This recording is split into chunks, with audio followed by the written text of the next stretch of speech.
In the early 19th century, America was changing fast. The young republic was expanding westward, building new cities, and undergoing economic and social transformation through the market revolution. But even as the nation advanced, many Americans felt a deep spiritual void. Into this shifting world came the Second Great Awakening, a wave of religious revival that would sweep the country from 1801 through the mid 1830s.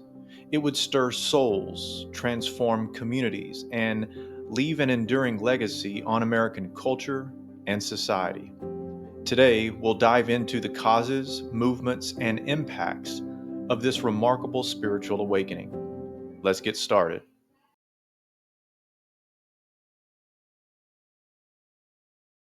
The American Revolution didn't just change governments, it changed hearts and minds. Ideas of individual liberty and reason, borrowed from the Enlightenment, were on the rise. As Americans embraced these ideals, traditional religious institutions weakened. By the 1790s, ministers were lamenting what they called the decay of vital piety. Only a small fraction of white Americans even belonged to formal churches. Adding to this religious decline was the rise of rationalist philosophies. New doctrines, seen by traditionalists as dangerously modern, emphasized reason over revelation. One such belief system was Deism, championed by Enlightenment thinkers like Benjamin Franklin and Thomas Jefferson. Deists believe in God, but not in divine intervention in human affairs. Instead, they saw God as a distant creator who left the world to operate on its own. Similarly, Unitarianism and Universalism rejected core Calvinist teachings like predestination. For many conservative theologians, these ideas were a serious threat, and they were ready to respond. Economic changes also played a major role. The market revolution saw Americans moving in large numbers, seeking jobs, wealth, and opportunity. Young people left home in record numbers. In doing so, many left behind their religious communities as well. This social mobility often came at the cost of spiritual stability, adding to the sense that traditional religion was in retreat.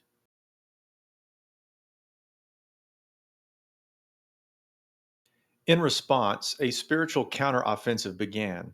Conservative theologians, alarmed by the rise of rationalism and the drift away from religion, launched a campaign to restore religious fervor.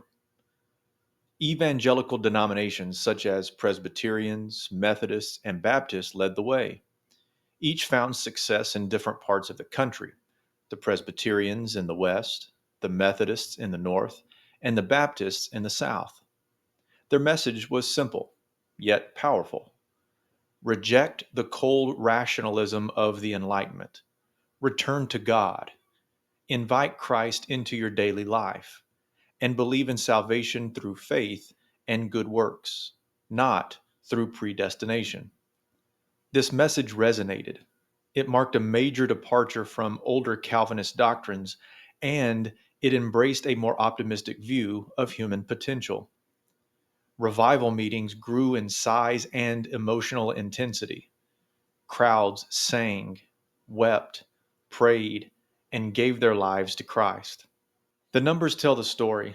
In 1831, church membership surged by 100,000, what one minister called an increase unparalleled in the history of the church.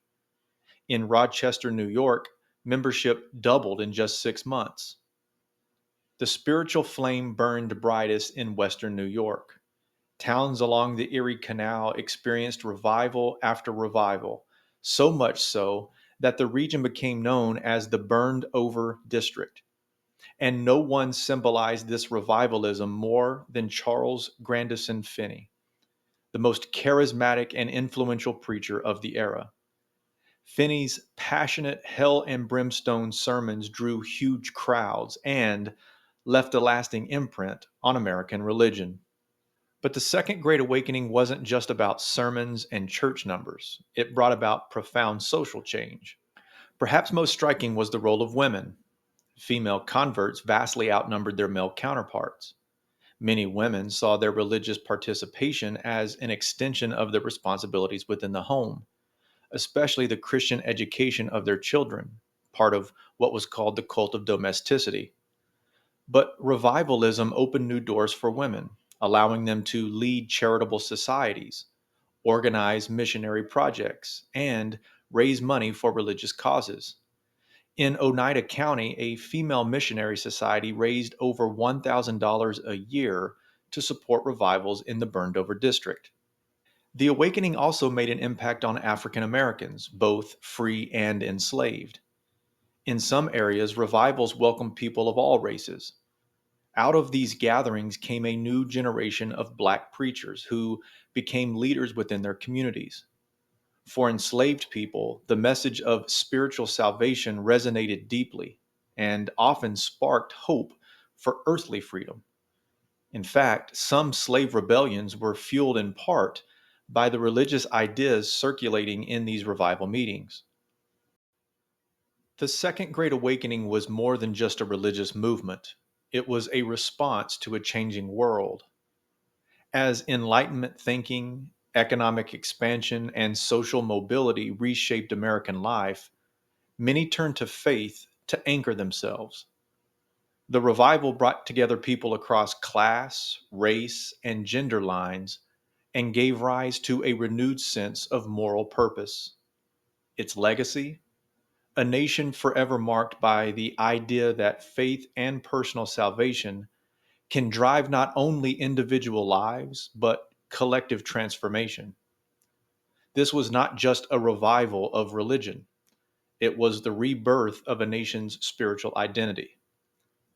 That's all the time we have for today. Thanks for joining me. We'll see you next time.